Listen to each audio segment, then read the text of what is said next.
Model.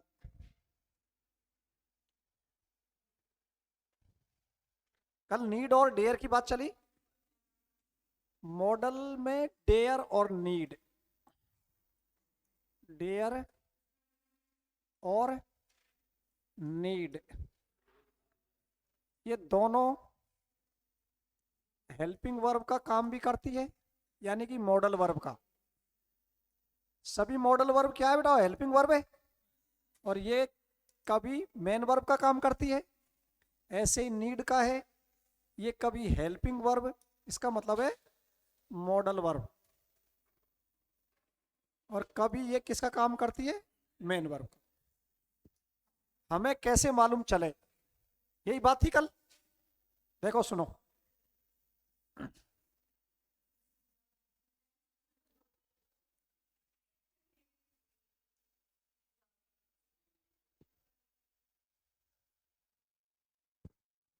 भाई केवल इसको ये पहचाना, फिर मैं आपको कैन का, कुड का, शुड का, मस्ट का ये क्यों पढ़ाते हैं, ये बिल्कुल हमारे मूड के ऊपर डिपेंड करता। पूरा टॉपिक ऐसा, हमें कोई बात किस तरह से एक्सप्रेशन करनी है।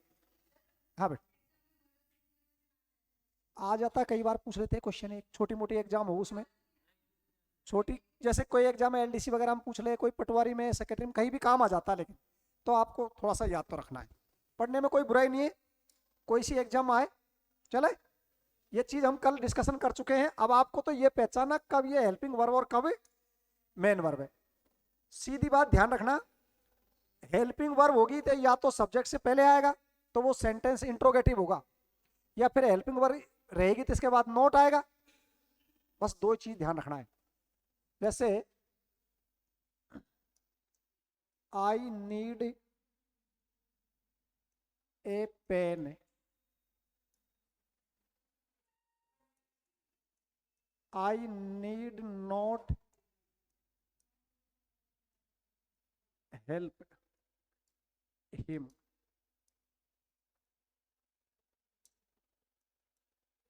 Need I help him.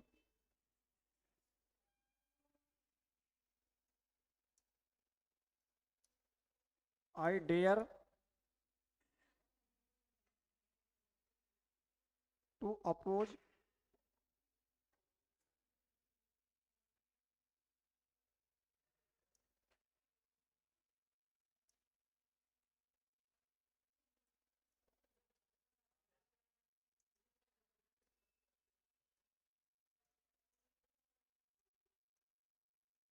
I dare not oppose him.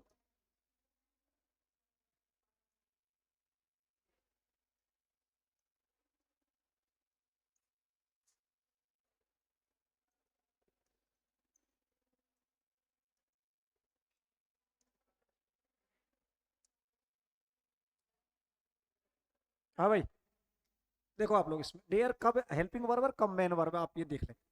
ये सेंटेंस लिख लो आप, कल आपको मुझे लगा समझ में कम आई, कम आई ना। मैं पहचान लाइट भी चलेगी। चलो देखो आप समझो, इनको लिख लो ऐसे कैसे, पूरे सेंटेंस ऐसे कैसे लिखो पूरे।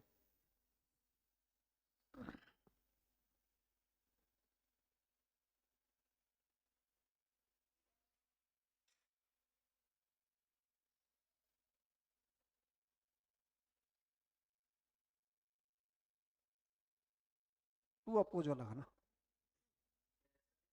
टू और लगाना इससे पहले, टू अपोज, DARE।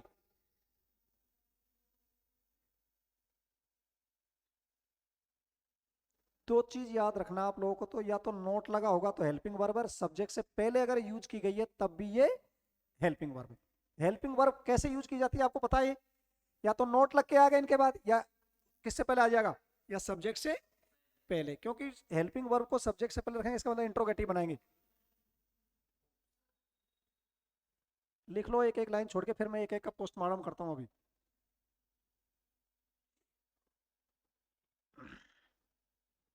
तो आप लोग ये ऐप पे, आपको तो अलाउ कर रखा होगा इसको ऐप पे देखने के लिए, क्लासों को देखते हो आप? तो किसको, तो जो नहीं आ रहे हैं उनको कर रखा है? अच्छा अच्छा, नहीं तो फिर ऐप आपका चालू तो होगा आपके लिए तो। मैंने देखा नहीं, मैं कैसा पढ़ाता हूँ, मेरे को बाद में दिखाना, वो मेरे पे अलाउ करवा दूंगा मैं उनसे कह करके। कोई चीजें पता तो चलना चाहिए ना, क्या करेक्शन, क्या सही सुधार। क्या हो गया, परसों समझ में नहीं आया? ऑनलाइन में समझ में उसी का आएगा जिससे आप पढ़ते हो। ऐसे वहां बहुत सारे हैं, ऐसे एक साथ समझ में नहीं आती चीजें। जैसे आप मेरे से पढ़ रहे हो तो मेरी चीजें आपको कंटिन्यूटी में समझ में आ जाएगी, इसीलिए तो वो कोर्स बेचते हैं। कोर्स का मतलब आप लोग कंटिन्यूटी में देखते नहीं हो, सही बात तो ये है। किसी भी चीज को किसी से पढ़ने के लिए, कोई क्या पढ़ा रहा है, कोई क्या पढ़ा रहा है, समझो आप लोग। करें इसका, अभी देखेंगे, रुको। देखो भाई, ये सेंटेंस है, यहाँ पर ये सब्जेक्ट है, समझो बताओ, ये क्या है, पार्ट्स ऑफ स्पीच में प्रोनाउन है, हम ये चीज सब जान गए, कोई बात नहीं। जब सब्जेक्ट आ रहा तो ये नीड आ गया, और नीड के बाद में ए पेन ऑब्जेक्ट आ गया। ए पेन क्या है यहाँ पर? अब मुझे तुम बताओ, ऑब्जेक्ट किसके बाद आता है? मुख्य क्रिया के बाद। आई नीड ए पेन, मुझे एक पेन की जरूरत है। अगर इसको मैं सिंगुलर में लिखता तो यूं भी लिख सकता हूं, ही नीड्स ए, तो ये भी मेन वर्ब भी है। सिंगुलर के साथ क्रिया में क्या लगता है, मुख्य क्रिया में एस या, तो ही नीड्स ए पेन या आई नीड ए पेन, इसका मतलब ये कौन सी वर्ब है? मेन वर्ब है। कौन सी वर्ब है ये?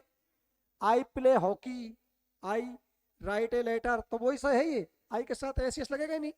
आई नीड, मुझे जरूरत है ए पेन, किसकी? एक पेन की। अगर सिंगुलर सब्जेक्ट होता तो क्रिया में क्या लग जाएगा? एस एस लग जाता। ही नीड्स ए पेन, चाहो तो इसको भी लिख लेना। आओ, आई सब्जेक्ट है, नीड के बाद क्या लगा दिया बेटा यहाँ, तो नोट किसके बाद लगता है बताओ? यही तो चीज जानना है हमको। तो ये अब क्या काम कर रही है यहाँ पर? हेल्पिंग वर्ब का, समझ गए, कोई दिक्कत नहीं है। फर्स्ट फॉर्म आती है इसके लिए, हेल्प आ गया। आई नीड नॉट हेल्प हिम, मुझे उसकी सहायता करने की जरूरत नहीं है। आगे क्लियर होगी? ये हेल्पिंग वर्ब है, नोट लग गया, फिर ये मेन वर्ब आ गई। हेल्पिंग, ये इसका क्या हो गया? ऑब्जेक्ट हो गया। ये इसका क्या हो गया? Object. I need not help him, मुझे उसकी सहायता करने की जरूरत। अगर यार चाहूँ तो मैं टू भी लगा सकता हूँ, आप कहेंगे सर क्यों? ये इन्फिनेटिव का, ये हेल्प वर्ब ऐसी है, इसको टू इन्फिनेटिव से भी लिख सकते हैं और वेयर इन्फिनेटिव से भी लिख सकते हैं, यानी बिना टू के भी लिख सकते हैं, ऐसी वर्ब है ये हेल्प। आ जाओ, अब यहाँ पर ये सब्जेक्ट है, और सब्जेक्ट से पहले अगर ये नीड यहाँ पर लिखा है तो ये क्या काम करेगी? यहाँ पर सब्जेक्ट से पहले मेन वर्ब तो आती नहीं है कभी, तो हेल्पिंग वर्ब भी तो आती है प्रश्नवाचक में। और सेंटेंस कैसा है? इंट्रोगेटिव है। अब इंट्रोगेटिव में कर्ता से पहले क्या लिखते हैं हम? हेल्पिंग वर्ब भी तो लिखते हैं। तो अब ये क्या बन गई यहाँ पर? ये मेन वर्ब है। नीड आई हेल्प हिम, ये इसका ऑब्जेक्ट है, ये इसका ऑब्जेक्ट है, कोई दिक्कत नहीं। आगे आ जाओ, आई डेयर, अब यहां पर भी ये टू अपोज भी वही चीज है, अपोज को भी हम बेयर इन्फिनेटिव से लिख सकते हैं और टू इन्फिनेटिव से भी लिख सकते हैं। आई डेयर टू अपोज, मुझ में हिम्मत है, टू अपोज मानी विरोध करने की, हिम्मत मानी उसकी, हम उसका विरोध करने की हमें क्या है? हिम्मत है, साहस है। तो मुझे ये बताओ, ये मेन वर्ब है कि नहीं बेटा? ये तो मेन वर्ब है। अगर नोट आता तो हेल्पिंग वर्ब होती। आ जाओ, यहाँ पर आई सब्जेक्ट है, यहाँ पर ये आई क्या है? तो डेयर नोट लग गया इसमें, तो क्या काम कर रही है ये? Very good. अब क्या हो गई ये? हेल्पिंग वर्ब, ये हो गई इसकी मेन वर्ब, और ये इसका हो गया ऑब्जेक्ट। आ जाओ, डेयर को मैंने आई से पहले लिख दिया, क्या काम करेगी ये? अब ये क्या बन गई? हेल्पिंग वर्ब, ये सब्जेक्ट, और ये आपकी मेन वर्ब, और ये इसका क्या हो गया? ऑब्जेक्ट। और ये इंट्रोगेटिव मार्क्स लग रहा है। तो क्लियर होगी चीजें? इतना ध्यान रखना है, अगर हेल्पिंग वर्ब होगी तो नोट आएगा नेगेटिव में, तो और इंट्रोगेटिव में होगा तो ये पहले आ जाएगी, इंट्रोगेटिव मार्क्स लगा रहेगा। बस इतना सा अंतर ध्यान रखना, यहाँ से प्रश्न पूछ लिया जाता है कई बार। अब चले आगे, अब इसको लिख लेना, ये सब समझ में आ गई चीजें ये? कोई सस्पेंस हो तो और बताऊं, केवल दो ही चीज ध्यान रखो ना। नेगेटिव में अगर इसको हेल्पिंग वर्ब यूज करेंगे, नेगेटिव बनाएंगे तो इसके बाद नोट लग जाएगा, और हेल्पिंग वर्ब होगी तो या इंट्रोगेटिव होगी तो प्रश्नवाचक में सब्जेक्ट से पहले लिख देंगे बस।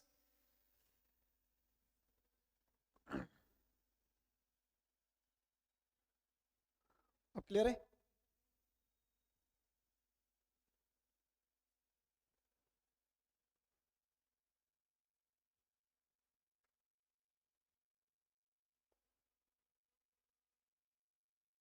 ये ही नीड्स को भी लिख लेना आई नीड के साथ, तो आपको पता लग जाएगा भाई सिंगुलर के साथ क्रिया में क्या लगता है, एस या ईएस।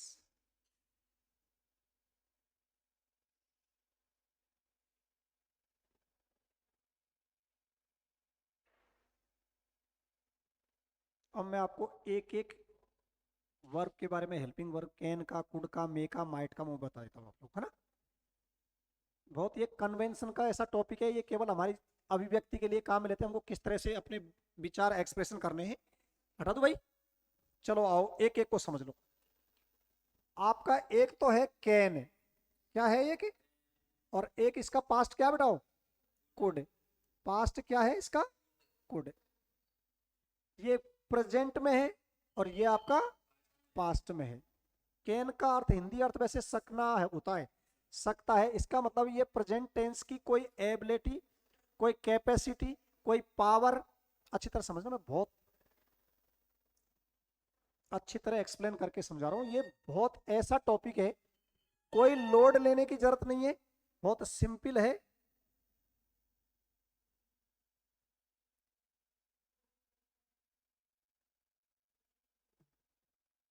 तो कैन ये आपका प्रेजेंट वर्जन है और इसका अर्थ होता है सकना।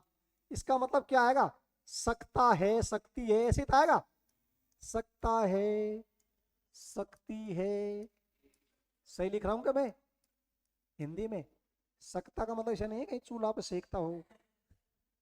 सकता है, सकती का मतलब कोई काम कर सकना अर्थ होता है। अब सुनिए आप लोग, दिमाग में ये रख लो आप चीजें। मूल मंत्र इसका ये है, वर्तमान समय में अगर कोई अपनी कैपेसिटी, पावर, स्ट्रेंथ को दिखाने का काम करे तो वो कैन करता है। कौन करता है? अगर आपको ऊंची फेंकनी है, अब ऐसा समझ लो सीधी बात, अगर आपको कहीं पर ऊंची फेंकनी है तो कैन का यूज कर लेना।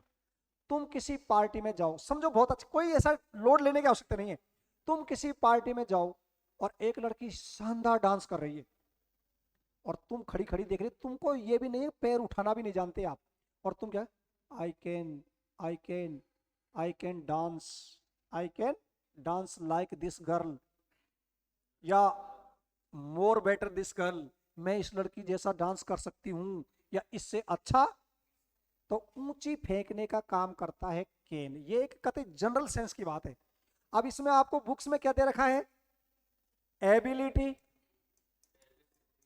हाँ, कैपेसिटी, पावर। पावर में आपका फिजिकल हो सकता है, फिजिकल हो सकता है और मेंटल, हाँ फिजिकल और मेंटल दोनों पावर हो सकते हैं। कैपेसिटी, पावर, एबिलिटी, इनको ये व्यक्त करता है। अब सुनिए भाई, एबिलिटी का मतलब तो योग्यता, कोई, कैपेसिटी का मतलब क्षमता होती है, कोई मेंटली हो सकती है, फिजिकल हो सकती है, पावर में भी वही चीज है। आपको केवल इतना ध्यान रखना है, वहां पर पूछेगा नहीं पावर, ये तो छठी आठी क्लास में देता है एबिलिटी को शो करने वाला। कौन सा है मॉडल, कैन, तीसरी क्लास छठी क्लास में ऐसे पढ़ते हैं। तो कैन का काम ही एक एबिलिटी, कैपेसिटी, पावर आदि को व्यक्त करने के लिए हमें कौन सा मॉडल यूज करना है, कैन का। और कौन से समय में, वर्तमान समय में। कौन से समय में, वर्तमान समय में अपनी कैपेसिटी, पावर और एबिलिटी को व्यक्त करने के लिए हमको कैन का यूज करना है। अभी मैं आपको समझाऊंगा एग्जांपल से। अगर यही बात पास्ट में चल जाए तो जितनी भी चीजें हैं, ये एबिलिटी है, कैपेसिटी है, पावर है, स्ट्रेंथ और होती है इसमें ताकत, STRENGTH। स्ट्रेंथ मीन्स क्या होता है, इन सब चीजों को प्रेजेंट में व्यक्त करता है कौन, कैन, और पास्ट में कौन करेगा, कुड। आ रही समझ में? अगर वर्तमान समय में आपको अपनी ये चीजें बतानी हो, एबिलिटी, कैपेसिटी, पावर और स्ट्रेंथ, तो आपको कैन का यूज करना है। और अगर इसी बात को आपको पास्ट में बतानी है तो कुड का यूज करना है। फॉर्मल या नॉर्मल परमिशन के लिए कैन का यूज परमिशन के लिए भी कर लेते हैं। किसके लिए? अब आपके दिमाग में एक चक्कर आएगा, सर मे का भी तो होता परमिशन के लिए, ये कैन का क्यों? अब इसका डिसीजन मैं अभी बताता हूँ। मे तो होता है जैसे पोलाइट रिक्वेस्ट करके हम अंदर आते हैं ना, जैसे किसी अधिकारी से किसी ऑफिस में जाना, मे आई कम इन सर, क्लास में आना, तो माँ आपको बहुत नैतिकता का भाव दिखाना पड़ेगा। और कैन में एक सामान्य चीज है, किसी दोस्त से, बराबर वाले से, can I use your pen, सहेली बैठी हुई है, क्या मैं तेरा पेन ले सकती हूँ, तो ये परमिशन लेना ही तो गया। Can I use your scooter, समझ रही, can I use your lipstick, तो ये सामान्य चीजों के लिए आपको परमिशन लेने के लिए क्या यूज किया जा सकता है, कैन। समझ मारिए, क्योंकि आपके दिमाग में कंफ्यूजन होगा, सर मे से भी तो परमिशन लेते हैं, लेकिन मे में बहुत ज्यादा विनम्रता पूर्वक किसी अधिकारी से, किसी बड़े के सामने जब हम कहीं एंट्री करते हैं तब आपको मे लगाना है। और सामान्य यार दोस्तों से अगर आपको परमिशन लेनी है तो किसका यूज करना है, कैन का। आ रही बात समझ में? आओ इसको कैसे पढ़ेंगे हम। जैसे मैं कहूं, मैं तो चाहे एरोप्लेन का कभी मैंने एयरपोर्ट नहीं देखा, लेकिन मैं कह सकता हूं I can fly aeroplane, I can fly arrow, तो आपको ऑटोमेटिक समझ में आ जाएगी। थोड़ा सा लिखा हूं हिंदी में, समझ में आ रही है? कतई हिंदी में लिखाने से लिखाना चाहिए। चलो लिखो, कैन का लिखो, नंबर 1 लगा कर लिख लो, सही कह रहे हो आप लोग। ये कैन, सकना, इसका मीनिंग होता है, ये प्रेजेंट है, ये तो जानते हो, ये थोड़ी लिखानी पड़ेगी, पास्ट तक प्रेजेंट है। कौन, क्या बात है भाई।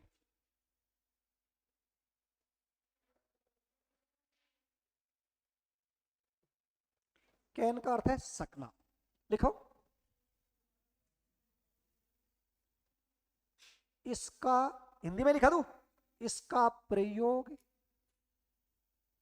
इसका प्रयोग वर्तमान, बहन जी लिख, इसका प्रयोग वर्तमान काल, हाँ यहां से चालू हो जाओ, इसका प्रयोग वर्तमान काल में, वर्तमान काल में एबिलिटी, क्या अर्थ है इसका, क्षमता। तो फिर कैपेसिटी क्या मतलब है?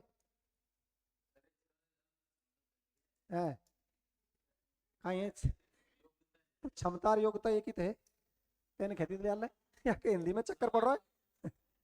ले योग्यता लिख ले भाई, और डिस्टर्ब मत हो जाओ, वही चीज है बेटा, एक ही बात है, वो मेंटल की योग्यता, एक ही चीज है बेटा, योग्यता। कैपेसिटी का मतलब क्या है, क्षमता। अब क्षमता का, कैपेसिटी का मतलब ये मेंटल भी हो सकती है और फिजिकल भी हो सकती है। समझ मारिए, लिखाऊं क्या ये भी, कैपेसिटी, एबिलिटी, कैपेसिटी। इसमें अगर चाहो तो आप यू लिख सकते हो, मेंटल, मेंटल का मतलब नहीं है पागल, कहीं ऐसे मतलब ना, मेंटल का मतलब पागलों की क्षमता हो, मेंटल और फिजिकल। मेंटल का मतलब है मानसिक क्षमता, और फिजिकल का मतलब है शारीरिक क्षमता। अरे समझ में, मेंटल और फिजिकल क्या, capacity, ability, capacity, power. Power का मतलब क्या फिर, अब वही बात है, फिर मैं कहूँगा स्ट्रेंथ का मतलब क्या, फिर हिंदी मत पढ़ो आप, इसलिए कह रहा हूं मैं।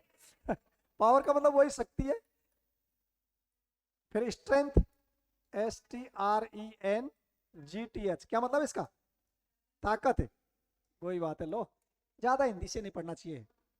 पावर, स्ट्रेंथ, तथा, तथा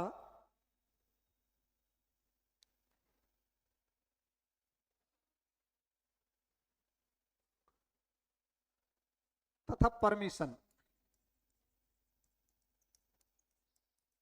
अब परमिशन में क्या लिखूं मैं लिख दूं यार दोस्त, ऐसे समझ जाना आप लोग, है ना, समझ जाओगे। सामान्य अनुमति लेने के लिए परमिशन का मतलब है नॉर्मल, लिख दूं, है ना, नॉर्मल, NORMAL, यार दोस्त लिख दूं मैं, सीधी तुम समझ जाओगे। फ्रेंड्स लिख दूं, ले लिख लो, फ्रेंड्स या छोटे बड़े से ऐसे, ये ध्यान रखना विशेष, इसीलिए लिखा मैंने। परमिशन तो मे में भी आता है। परमिशन का मतलब क्या है, इजाजत, परमिशन। अब क्या लिखना है उसका, आदि के भाव को व्यक्त करने के लिए, आदि के भाव को व्यक्त करने के लिए यूज किया जाता है, ऐसे लिख लो।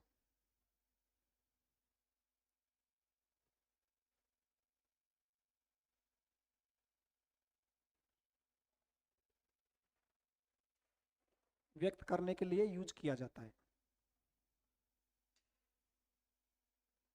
तथा भूतकालीन, ऐसे भी लिख लो इसी में, कुड का भी हो जाएगा एक साथ ही। तथा भूतकालीन, तथा भूतकालीन योग्यता क्षमता, योग्यता क्षमता आदि को, भूतकालीन योग्यता क्षमता आदि को, आदि को मतलब ये सारी चीज आ गई है ना, आदि को व्यक्त करने के लिए पास्ट में कुड का यूज किया जाता है, पास्ट में कुड का यूज किया जाता है।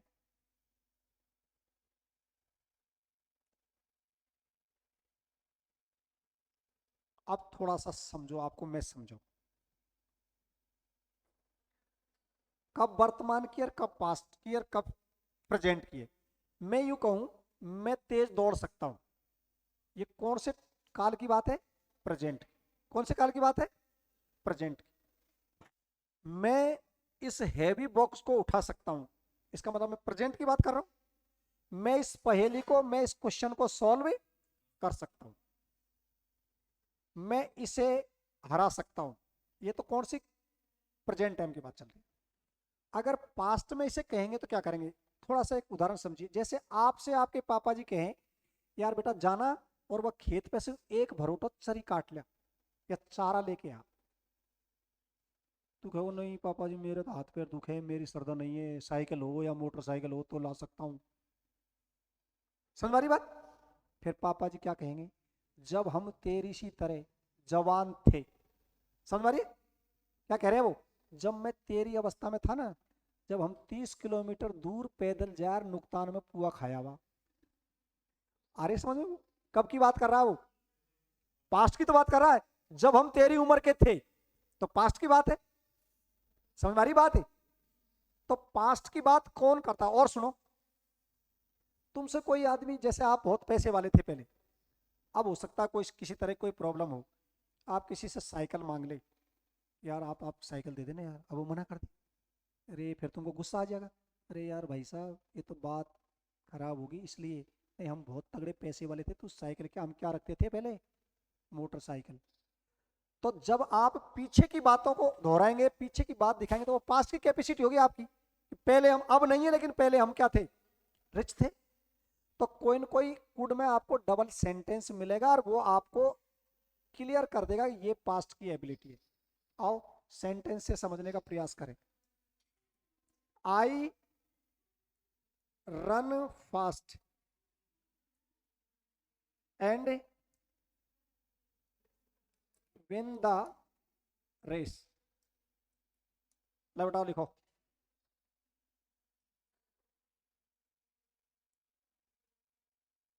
व्हेन आई वॉज यंग,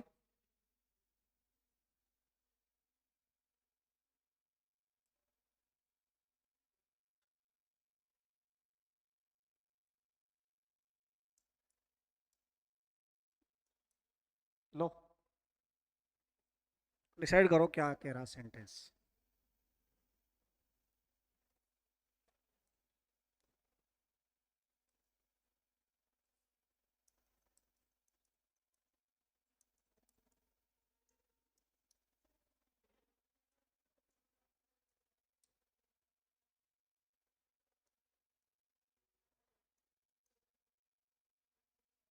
बहन जी बात है, क्या बात है? कोई सगाई की बात चल रही है कैसे? अरे भैया,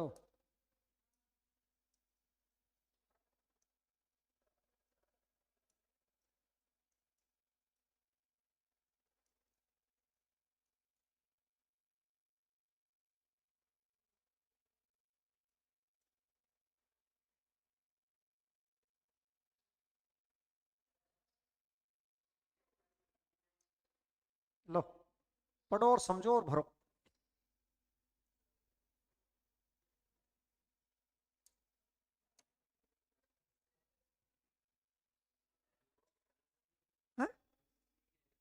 समझिए आप लोग, I run fast and win the race. अब इसमें कोई पास्ट का कोई ऐसा बताया कि आप लोगों को सेंटेंस में, वो क्या कह रहा, मैं तेज दौड़ सकता हूं और इस रेस को भी जीत सकता हूं। समझ मारी बात? आई रन फास्ट, कोई पास्ट का कोई जिक्र नहीं है यहाँ पर। I run fast and win the race, can लगाऊं या कुड? क्लियर है? वो वर्तमान की बात कर रहा हूं, मैं कह रहा हूं मैं तेज दौड़ सकता हूं, रेस जीत सकता हूं, तो आई के साथ क्या लगाऊं? ये मॉडल वर्ब सभी कर्ताओं के साथ समान रूप से आती है, कोई टेंशन नहीं है, ध्यान रखना ये लोग। सभी कर्ताओं के साथ आती है can, he she it name you we they, जितने भी होंगे उनके साथ समान। और ये मॉडल वर्ब, इनके साथ वर्ब की कौन सी फॉर्म आती है बताओ? ये मैंने लिखा ही दिया आप लोगों को कि मॉडल वर्ब के साथ फर्स्ट फॉर्म आती है, हैव लगेगा तो थर्ड फॉर्म आएगी, कल ही लिखा दिया। तो आई कैन रन फास्ट, क्या कह रहा है वो? वर्तमान में तो कह रहा है मैं तेज दौड़ सकता हूं, और एंड एक क्यूमुलेटिव फैन बॉय में से ये समान चीजों को जोड़ता है। ये बिन क्या बेटाओ? ये भी मेन वर्ब है, ये भी क्या है? तो इस मेन वर्ब का सब्जेक्ट भी तो आई है, मेन वर्ब का सब्जेक्ट भी तो क्या है? ये दो चीजें, रन फास्ट और बिन द रेस, हमने अलग अलग है इसलिए जोड़ दिया इनको। सब्जेक्ट हमने ओमिट कर दिया क्योंकि सब्जेक्ट दोनों सेंटेंस में एक ही है। तो I can run fast and, and से जोड़ दिया, सब्जेक्ट दोनों में समान है और सब चीज अलग है।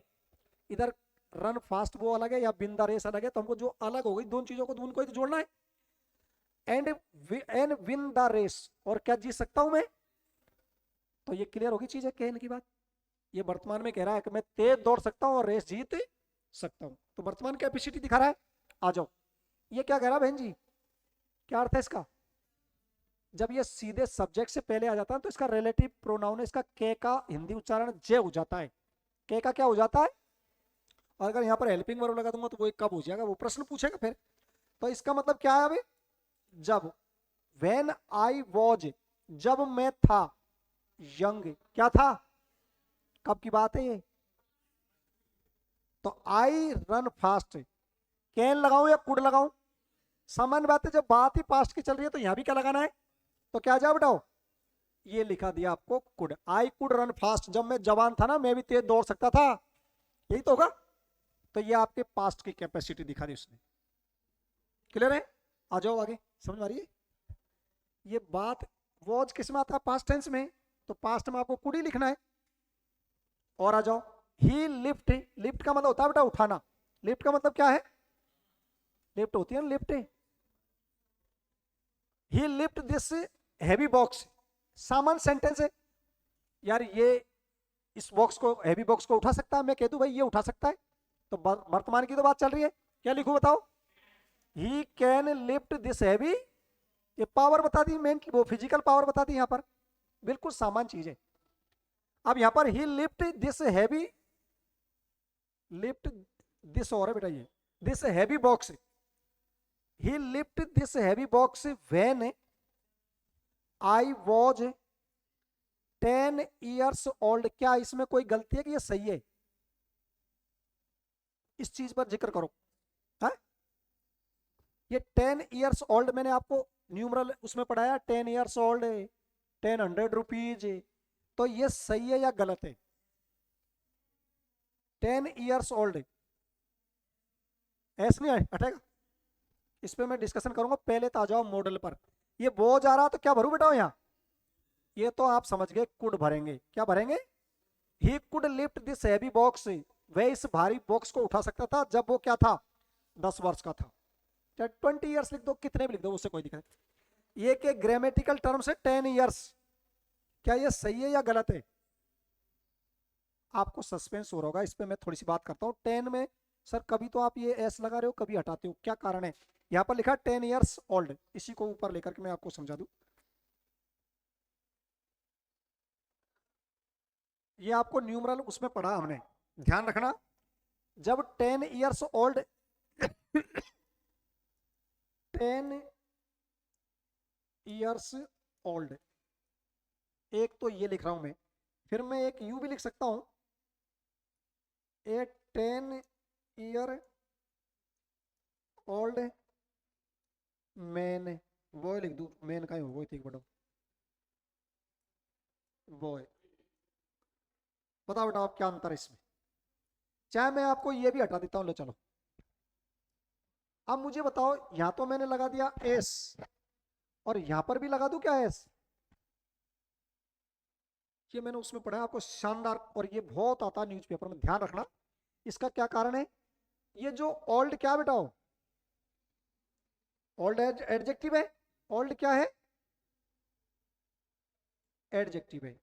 ओल्ड आपका एडजेक्टिव है। और ये आपकी, इसको चाहे हाइपन से लिख दो चाहे वैसे लिख दो, 10 ईयर्स।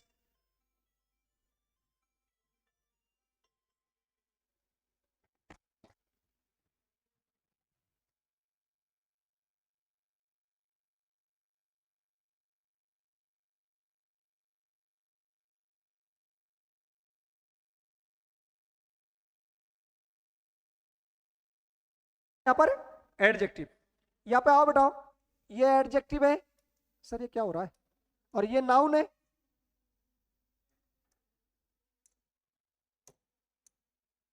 हम्म, समझो भाई, ये तो बॉय क्या है यहाँ पर, नाउन है। और ये क्या है?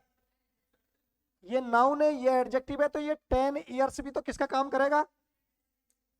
क्या कह रहे हो? अभी समझा रहा हूँ, क्लियर कर रहा हूँ। ये भी आपका एडजेक्टिव का ही काम करेगा। बहन जी सुनो, बहुत शानदार चीज है ये, न्यूज़पेपर में इनमें बहुत ज्यादा आता है, क्वेश्चन आता है एग्जाम में।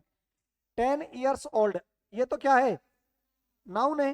तो ये क्या ओल्ड है? एडजेक्टिव है, ये तो सही है। फिर 10 ईयर्स भी क्या बनेगा? एडजेक्टिव भी तो बनेगा। एडजेक्टिव से पहले एडजेक्टिव भी आएगा, या एडवर्ब आ सकता है। तो जब ये एडजेक्टिव एडजेक्टिव बन गया, तो इसमें से ये क्या हटेगा? एस हटेगा। आ जाओ ऊपर वाले में से, क्या हटाऊं? एस। अब हटाऊं क्या? क्यों नहीं हटाऊं? अब यहां पर कोई नाउन नहीं दे रखा है, ये एडजेक्टिव दे रखा है। और इस 10 ईयर्स को आप प्लूरल में ही लिखेंगे, ये ध्यान रखना है। अगर 10 ईयर्स लिखा हो, 20 ईयर्स लिखा हो, 2 डेज लिखा हो, लेकिन उसके बाद अगर नाउन ना दे रखा हो, तो आपको उसको प्लूरल में लिखेंगे। और अगर नाउन दे रखा हो, उससे पहले जितने भी वर्ड होंगे वो सब एडजेक्टिव बन जाएंगे, इसलिए एडजेक्टिव का प्लूरल नहीं बनता है। तो ये आपका जो टर्म्स है, ये 10 ईयर्स, ये सही है, और ये भी यहाँ पर है। लेकिन यहाँ से एस कटेगा, यहाँ एस नहीं कटेगा, कहीं भी छाप लो इसको, लिख लो इसको। ये यूनिट का बहुत अच्छा वो है। 10 ईयर्स ओल्ड ही सही है, यहाँ पर तो ओल्ड तो एडजेक्टिव है। अगर नाउन होता तो ईयर्स में से एस हट जाता।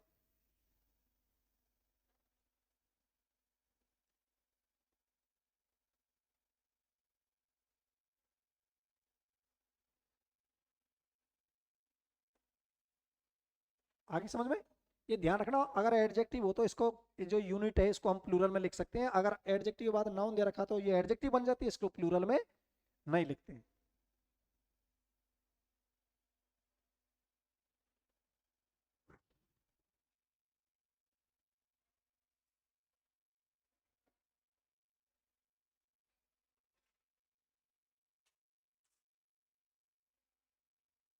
चले आगे।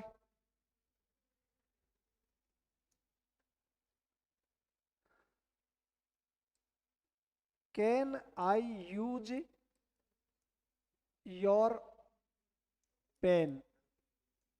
बताओ भाई, क्या मैंने कैन सही लिखा है यहाँ पर? सामान्य परमिशन लेने के लिए, छोटी मोटी बातों के लिए आप कैन का यूज कर सकते हैं। Can I use your pen, क्या मैं आपका पेन यूज कर सकता हूँ? क्या मैं आपकी बाइक यूज कर सकता हूँ? ऐसे सामान्य बराबर वालों से अगर कोई परमिशन लेनी हो तो आप कैन का यूज कर सकते हो।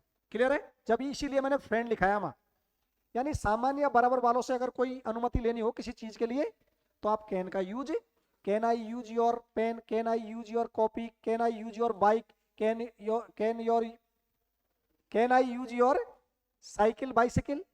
क्लियर है? और can I use your kajal tiki और लिपस्टिक। तो ये सामान्य बराबर वालों से मांग सकते हो भाई। आप कहते यार क्या मैं आपके जूते पहन लूं, क्या मैं आपकी ड्रेस पहन लूं, तो ये सामान्य चीज है बराबर वालों में, तो यहाँ पर आप कैन से परमिशन ले सकते हो। आ जाओ आप। कैन और कुड दोनों क्लियर है, प्रेजेंट और पास्ट। अब आ जाओ मे पे।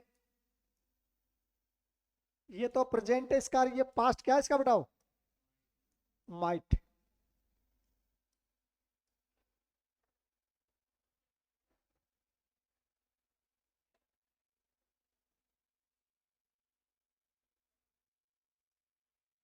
दो चीज ध्यान रखना है। एक तो ऑफिशियल परमिशन या विनम्रता पूर्वक आप इजाजत लेते हो तो आप मे का यूज करेंगे। अगर आप किसी क्लास में जाते हो, किसी ऑफिस में जाते हो, किसी अधिकारी के पास जाते हो, तो क्या कैन का यूज करोगे कि मे का? सामान्य चीजें मे आई कम इन सर बोलते हो आप, यही बोलते हैं ना। चाहे क्लास में आया चाहे ऑफिस में आया, अगर किसी के पास जाना है तो मिलना, तो हम क्या करेंगे? मे आई कम इन। तो ये पोलाइट रिक्वेस्ट करके आप परमिशन लेते हो तो आपको मे का यूज करना है। और एक स्ट्रॉन्ग पॉसिबिलिटी होती है, प्रबल संभावना। स्ट्रॉन्ग पॉसिबिलिटी का मतलब है प्रबल संभावना। अब उसमें भी आपको मे का यूज करना है। सुनिए आप लोग, मैं कहूं इट मे रेन टूडे, एक तो मैंने यू कह दी, आज बरसात हो सकती है। लेकिन स्ट्रॉन्ग पॉसिबिलिटी के बाद there are many clouds, there are many clouds in the sky, आसमान में क्या छाए हुए हैं? It may rain. स्ट्रॉन्ग, एक तो पॉसिबिलिटी, एक स्ट्रॉन्ग पॉसिबिलिटी, दोनों को व्यक्त करने के लिए आपको कैन का यूज किया जाता है। माइट इसका पास्ट होता है, इसमें बी कम वो रहती है पॉसिबिलिटी, ज्यादा यूज नहीं आता माइट का। आप कैन में लिखेंगे, कैन वही प्रेजेंट में इसका लिखेंगे। एक तो पोलाइट परमिशन, यानी विनम्रता पूर्वक क्या? इजाजत। विनम्रता, विनम्रता पूर्वक इजाजत। दूसरी लिखेंगे स्ट्रॉन्ग पॉसिबिलिटी,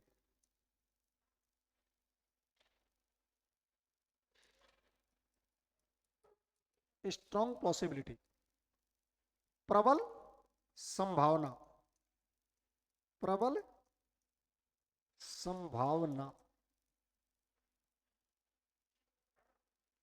स्ट्रॉन्ग पॉसिबिलिटी, प्रबल संभावना और विनम्रता पूर्वक इजाजत लेने के लिए आप सबसे दो ही चीज का काम आता है यहां पर ज्यादातर। माइट में आप सामान्य परमिशन लेने हो या सामान्य कोई संभावना व्यक्त करनी हो पास्ट की, तो यूज करते हैं, बहुत कम यूज आता है इसका। केवल आप इसका लिख ले दो सेंटेंस। आ रही बहन जी समझ में? आप लोगों ने खूब पढ़ा है तो। मे आई कम इन सर, पढ़ा ना आप लोगों ने? और इट मे रेन टूडे हमेशा यही आता है। पॉसिबिलिटी चाहे स्ट्रॉन्ग पॉसिबिलिटी हो चाहे पॉसिबिलिटी हो, दोनों में आपको मे का यूज करना है। चले एग्जाम्पल लिखे इसके। मैं यूं कह रहा हूं, आपको यूं समझा रहा हूं, ये मॉडल बनाए क्यों है? आप अपनी बात को कैसे पेश करना चाहते हो, किस वे में कहना चाहते हो, इसलिए मॉडल का यूज कर लिया। अगर हमें किसी से विनम्रता पूर्वक परमिशन लेनी है तो हम मे का यूज करेंगे। अगर किसी यार दोस्त से बराबर वाले से यूज करेंगे तो हम कैन का यूज कर लेंगे। अगर कोई चीज की प्रबल संभावना है तो हम मे का यूज कर देंगे। अगर किसी को सलाह देनी है, शिष्टाचार पूर्वक बात करनी है, तो आप शुड का यूज कर लेना। अगर किसी को कंपल्सन कि नहीं ये काम होना ही है तो आप मस्ट का यूज कर लेना। बस क्या है, कुछ नहीं, ये मॉडल एक केवल मॉडल बनाए मूड से है, आप अपनी अभिव्यक्ति कैसे पेश करना चाहते हो। आओ, मे आई कम इन सर लिख दूं क्या? मे आई कम इन sir,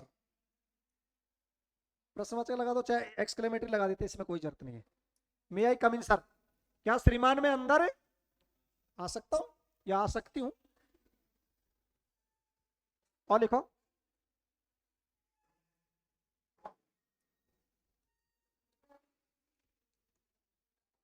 it may rain today भी सही है, ध्यान से सुन लेना आप लोग, पॉसिबिलिटी को व्यक्त करता है इट मे रेन टूडे, ये सेंटेंस भी है। और एक आप इस भी ये भी लिख सकते हो, it may rain today because there are many, क्या बात होगी भाई, many clouds in the sky. ओ भाई, ये तो घर का ही मामला है, क्या फर्क पड़ रहा है? अच्छा, दूसरा को मध्य कर करते, पॉसिबिलिटी हो या प्रबल संभावना हो, दोनों के लिए मे यूज करना है। इट मे रेन टूडे, आप कैसे आइडिया लगाओगे? आज बरसात, थोड़ा सा मौसम खराब हुआ हल्का सा, तब भी आप कह सकते हो आज बरसात हो सकती है। और बादल छाए हुए हैं तो वो स्ट्रांग पॉसिबिलिटी होगी।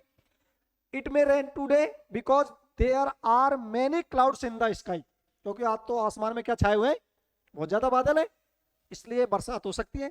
तो पॉसिबिलिटी और स्ट्रांग पॉसिबिलिटी दोनों के लिए क्या यूज करना है, मे का। किसका यूज करना है, देखो ये लो, यहां पर भी मे। ये सेंटेंस आपका यूं भी हो सकता है, there are many clouds in the sky so it may rain today, इसलिए आज बरसात हो सकती है। क्लियर है, छापो इसको। कुड का कुछ पूछता ही नहीं है ऐसे। इट माइट रेन टूडे बहुत प्रबल, ऐसे बी पॉसिबिलिटी के लिए यूज आता है। इंपॉर्टेंट चीज यही है, एक तो परमिशन लेना और आपका पॉसिबिलिटी और स्ट्रॉन्ग पॉसिबिलिटी दोनों को व्यक्त करने के लिए आपको मे का यूज करना है। इट मे रेन टूडे कभी भी आपने हजारों बुक्स में पढ़ा होगा तो इट के बाद मे ही आएगा। आपको मैं ये भी बता दूं कि मे, ये इट क्यों लगाया है यहां पर, कोई बता सकता है? समय और मौसम का वर्णन करने हेतु सेंटेंस में कर्ता इट लगाया जाता है।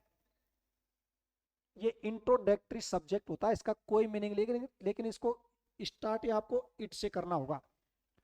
आज सोमवार है तो कैसे कहोगे, टू डेज मंडे ऐसे बोलोगे, two days Saturday, it is Saturday today ऐसे बोलेंगे। इट इज सैटरडे टूडे, आज क्या है, शनिवार।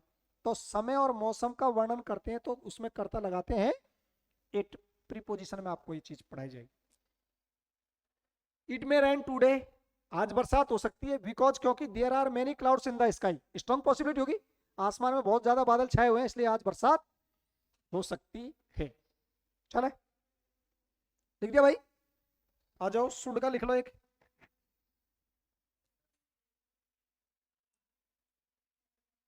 बस अभी खत्म करते हैं शुड और मस्ट का। शुड में क्या आता है बताओ, शुड इसका अर्थ होता है चाहिए। क्या अर्थ होता है, मुझे एक हाई फाई, इसका सबसे ज्यादा आता है मॉरल ड्यूटी के लिए, MORAL, मॉरल ड्यूटी। क्या मतलब इसका, नैतिक, नैतिक कर्तव्य, मॉरल ड्यूटी, नैतिक कर्तव्य। दूसरा एडवाइस, एडवाइस का मतलब क्या बताओ, सलाह। मॉरल ड्यूटी और एडवाइस के लिए आपको यूज करना शुड, बस यही चीज है और कुछ नहीं इसके। ठीक है, अब मॉरल ड्यूटी में क्या बेटा, आपको आपको गुरुजी का सम्मान करना चाहिए, पड़ोसी का खोपड़ा फोड़ देना ऐसे ही, अपने पति की आज्ञा माननी चाहिए, माता पिता का सम्मान करना चाहिए, बात ये होगी, नॉर्मल बात है। और शुड में क्या होता है, आप बीमार हो तो डॉक्टर आपको सलाह दे देगा, आपको दवाई रेगुलर लेनी चाहिए, डेली लेनी चाहिए, दिन में 2 बार लेनी चाहिए। ये थोड़ी डंडा लेकर बैठ जाओ डॉक्टर तुम्हारे पास। तो ये नैतिक शिष्टाचार की बात है यहाँ पर। और एडवाइस में होगी, इसमें सलाह होगी, ये आपको समय पर स्कूल आना चाहिए, क्लास अटेंड करनी चाहिए, ये आपको सामान्य सलाह है। जल्दी जगना चाहिए आपको, डेली पढ़ना चाहिए आपको। तो ये इसमें या तो मॉरल ड्यूटी या एडवाइस। मैं कहूं we should respect our national anthem, हमें हमारा राष्ट्रीय गान का सम्मान करना चाहिए। We should our country, we should obey our country, या वी शुड आवर रेस्पेक्ट, या we should respect our country, तो हमको ऐसे भी करना चाहिए। गलत है क्या, इसमें कोई प्रेशर नहीं होता, इसमें शिष्टाचार की बातें की जाती है। देखो वी शुड ओबे, ओबे का मतलब क्या है, आज्ञा मानना। We should obey our parents, हमें अपने माता पिता की आज्ञा माननी चाहिए, चाहे आप टीचर्स लिख दो, एक ही बात।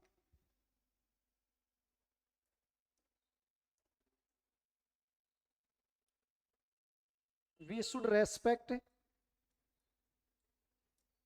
आवर नेशनल फ्लैग, क्या मतलब है इसका, राष्ट्रीय ध्वज, या राष्ट्रीय नेशनल एंथम लिख दो, चाहे कुछ भी लिख दो।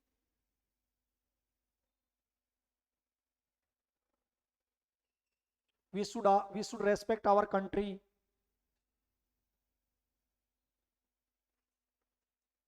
सलाह दे दूंगा आपको। you should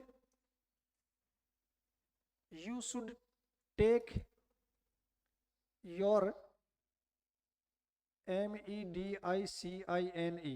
medicine medicines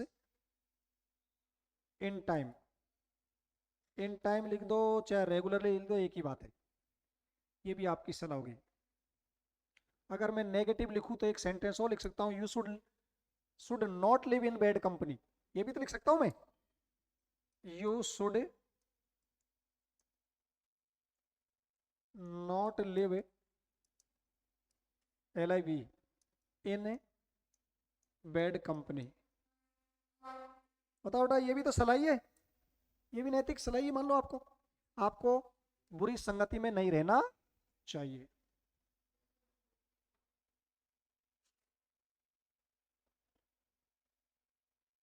यहां पर सामान्य आपकी एक सलाह और नैतिक कर्तव्य को दिखाता, तो आपको कौन सा मॉडल यूज करना पड़ेगा? शुड। बस कोई चीज को आपको कैसे कहना उसके हिसाब से बना दिए। कैन में क्या है, मे में क्या है, शुड में क्या है। आगे लिखे, बस मस्ट का और पढ़ लो फिर मस्त हो जाओ।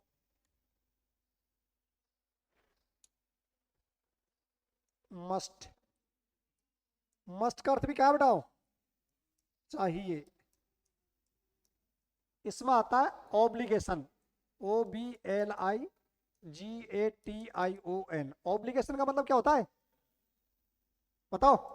बाध्यता, बाध्यता।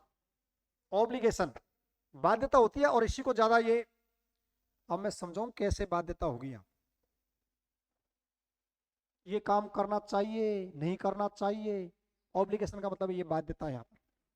यहाँ पर कोई ढिलाई का काम नहीं है। देखो, you have lungs cancer, you have lungs cancer. आपको क्या है भाई? फेफड़े का कैंसर है। यू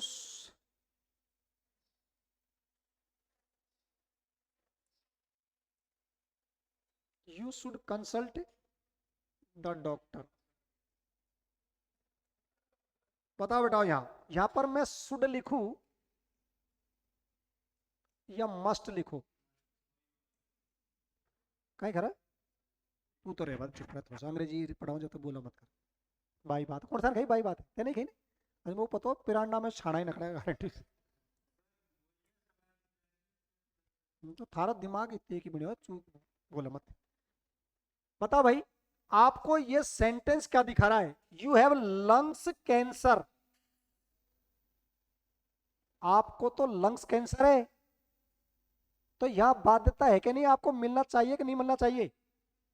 सलाह है कि ये सलाह तो एक सामान्य चीज होती है, या तो ऑब्लिगेशन होगी। आपको यार लंग कैंसर है, ये क्लियर कर रहा है पहले से ही। आपको निश्चित रूप से किससे मिलना चाहिए? तो क्या लगाऊं बताओ? मस्ट आएगा। यहाँ क्या आएगा? अगर यू कहते आपको यू हैव ए टीबी, आपको टीबी हो रही है, तो यहां पर शुड नहीं लगाना है। क्या लगाना है? यू आर वेरी सीरियस, तुम बहुत ज्यादा गंभीर है, तो यहां पर सीरियस है तो सलाह दो नहीं, मस्ट। मरने वाला ही है तो उसको सलाह दे रहे हो? मां नहीं, इसको जरूर ले जाओ भाई साहब। सलाह में तो या मानो या ना मानो, समझ मारी बात। और मस्ट में होता है कंपल्सन, बाध्यता होती है। तो you have lungs cancer, you must consult the doctor. आपको किससे मिलना चाहिए? डॉक्टर से। ये दूसरा सेंटेंस आपको अगर ये होता ना यू मस्ट, तो you should consult the doctor, तो कोई सामान्य बीमारी नहीं है। अगर लंग्स कैंसर दे दिया तो आपको निश्चित रूप से मिलना चाहिए, ये पूरी तरह बाध्यता होती है। नैतिकता में सामान्य चीज है, आज्ञा माननी चाहिए, जल्दी जगना चाहिए, फ्रूट खाना चाहिए, रेगुलर लेना चाहिए, तो सामान्य चीज होगी।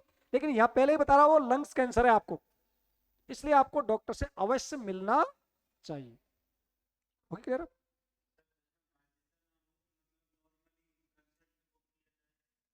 तो ये शुड में कहीं पढ़ा है? नॉर्मल कंसल्ट में। चलो एक और लिखो, यू हैव टीवी। ये टीवी वो कौन देखने वाली? So you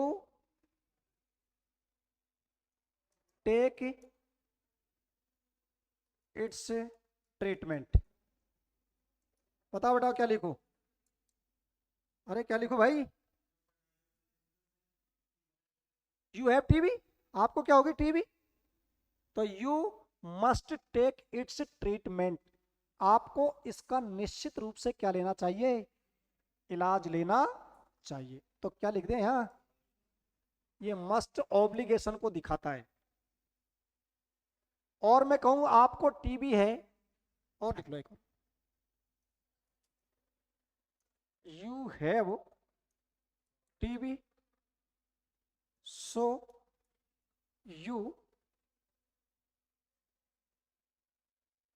not smoking, not smoke. बताओ बताओ क्या लिखो, शुड लिखूं कि मस्ट लिखूं? तुम कहते हैं साहब सलाह तो हम शुड से भी दे सकते हैं, सलाह तो हम शुड से भी, ओ भाई तो टीबी हो रही है, तुझे स्मोक नहीं करना चाहिए, लेकिन जब यहाँ पर स्ट्रॉन्ग पॉसिबिलिटी क्यों टीबी दिखा दी उसने, तो आपको तो निश्चित रूप से कभी क्या नहीं करना चाहिए, स्मोक माने धूम्रपान नहीं करना चाहिए। ध्यान से सुन लेना ये बात, शुड में और मस्ट में क्या है, जब ये पहले ही बता रहा है आपको तो भाई साहब टीबी हो गई यार, आपको धूम्रपान नहीं करना चाहिए, तो यहाँ मस्ट ऑब्लिगेशन है। सामान्य किसी से कहते हो आप, सामान्य किसी व्यक्ति से कहो यू शुड नॉट स्मोक, तो आप कह सकते हो, केवल एक सेंटेंस अगर कह रहे हो आप यू शुड नॉट स्मोक, आपको धूम्रपान नहीं करना। कोई आपकी बगल में बैठा हुआ है पार्टी में और वो स्मोकिंग कर रहा है, तुम्हें क्या पता उसके टीबी है कि बीबी है, क्या बीमारी है कि नहीं है, कोई पता नहीं, तो यार you should not smoke here, आपको यहाँ पर धूम्रपान नहीं करना चाहिए। ट्रेन में बैठे हैं, बस में बैठे, तो वहां आप शुड लगा सकते हो, बगल में बैठे यार sir you should not smoke, आपको स्मोक नहीं करना चाहिए। यहाँ तो कह रहा कैंसर हो रहा, टीबी हो रहा, तो यहाँ शुड कहोगे क्या, यहाँ आपको मस्ट ही लगाना है। समझ में आ रही चीज है, सामान्य सलाह के लिए आप शुड यूज कर लेंगे, लेकिन जब स्ट्रॉन्ग पॉसिबिलिटी हुई तब आपको ये ध्यान रखना कि भाई ये बीमारी का रेफरेंस दे रहा, तो आपको यहाँ मस्ट ही बोलना है। यार मुझे पता नहीं है यार, हर चीज का मुझे पास कोई इलाज नहीं है यार, ये दी एंड। अब आपका बच्चा प्रीपोजिशन, हाँ बस मॉडल इतना ही पढ़ना और कुछ नहीं है इसमें। मॉडल एक ऐसा टॉपिक है जो केवल कन्वेंशन के लिए बनाया गया है, कोई ज्यादा क्वेश्चन नहीं आते। डेयर और नीड का आपको मैंने लिखा दिया, वो ध्यान रखना वहां से, वो पूछ लेता है इसमें क्या सही है, वो आपको देगा सेंटेंस, उसमें ये मॉडल वर्ब आपको हेल्पिंग वर्ब यूज करनी है या मेन वर्ब यूज करनी है। प्रीपोजिशन कितना हो गया टाइम, कोई सस्पेंस हो तो मेरे से पूछ लेना इसमें। प्रीपोजिशन का मतलब क्या बेटा, प्री मीन्स पहले, और पोजिशन का मतलब है, देखो दो तीन चीज लिख लो इसके बारे में। इट यूज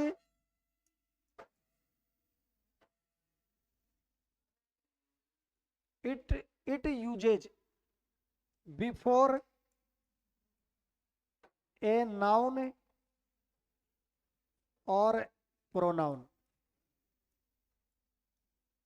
आ रही है समझ में मैं जो लिख रहा हूं, चाहे इट इज यूज्ड लिखो तो पैसिव में लिख सकते हो, या इट यूज्ड, चलो इट इज यूज्ड कर लो, इट इज यूज्ड, इसका उपयोग किया जाता है ऐसे लिख लो, इट इज यूज्ड। समझ में आ रही बात, सुनो, it is used before a noun और प्रोनाउन, और ए प्रोनाउन ऐसे लिख लो।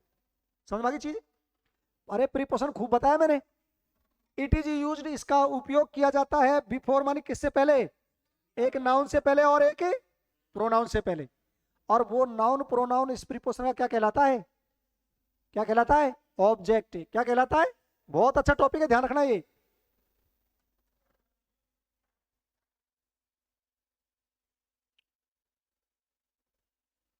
It is used before a noun और प्रोनाउन, विच इज इसी में जोड़ दो, विच इज, विच इज का मतलब वो नाउन वो प्रोनाउन, विच इज का मतलब वो नाउन या विच इज कॉल्ड, जिसे कहा जाता है, which is called the object of, क्या कहा जाता है भैया, द ऑब्जेक्ट ऑफ प्रीपोजिशन। ये लो वो चीज होगी, यानी it is used before a noun और ए प्रोनाउन। इसका मतलब प्रीपोजिशन का यूज किसी नाउन प्रोनाउन से पहले किया जाता है, और जो या जिसे which is called the object of preposition, और वो प्रीपोजिशन का क्या कहलाता है, ऑब्जेक्ट। ये तो 1000 बार बताया मैंने आपको।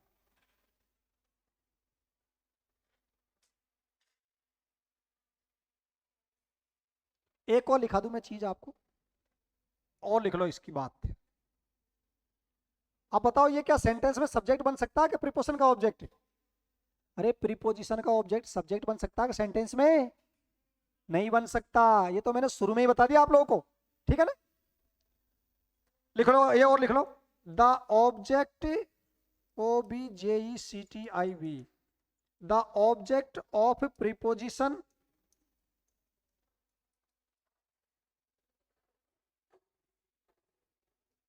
Can't make. कांट मेक का मतलब क्या है, नहीं बन सकता, कैन नॉट है ये। The object of preposition can not make the subject of a sentence, of a sentence. ये लो, ये मैं शुरू में ही आपको बेसिक में ही बता चुका हूं ये चीजें, कि प्रीपोजिशन के बाद कोई नाउन प्रोनाउन आता है और वो उसका खुद का ऑब्जेक्ट रहता है, और उसका सेंटेंस के सब्जेक्ट से कोई लेना देना नहीं है।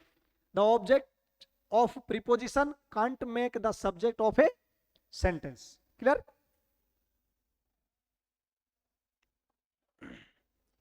आप ये भी बता सकते हैं इसका काम क्या है। अगर मैं मेरी भाषा में लिखा हूं तो ये है, प्रीपोजिशन क्या करता है, एक्स्ट्रा या एडिशनल इंफॉर्मेशन जोड़ने का काम करता है। यही तो मैंने बताया आपको। और लिख लो,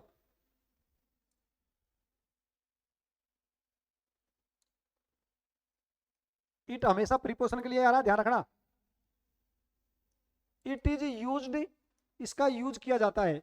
it is used to add, add का मतलब क्या है, जोड़ने के लिए। It is use to add additional,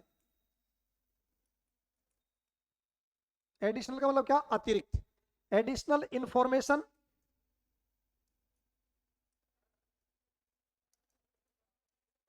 additional information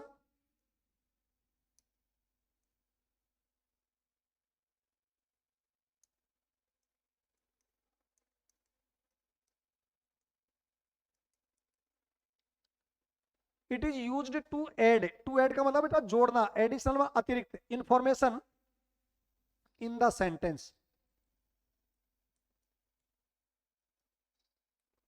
in the sentence. Clear?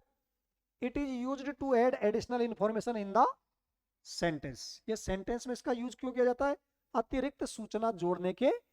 I live in Jaipur, फिर और मैं और बढ़ा सकता हूं, ये कॉलोनी में रहता हूं, जब से रहता हूं, कितना भी लिख दो। आई बॉट ए टॉय, मैंने एक खिलौना खरीदा।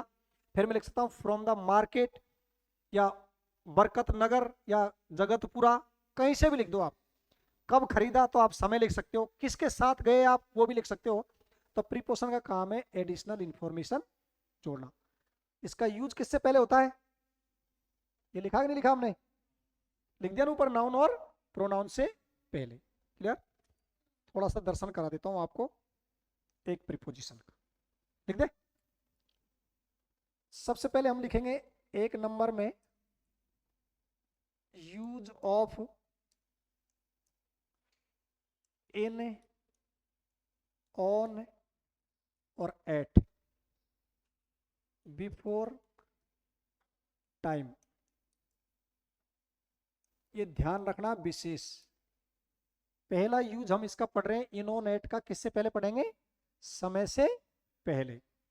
इसको मैंने क्यों लिखाया है, क्योंकि इन ऑन एट का यूज स्थान से पहले भी होता है। ये बहुत बड़ा टॉपिक है, सबसे लेंथी टॉपिक है, जिसको जियो जहां तक पढ़ते ही जाओ, कोई अंत नहीं है।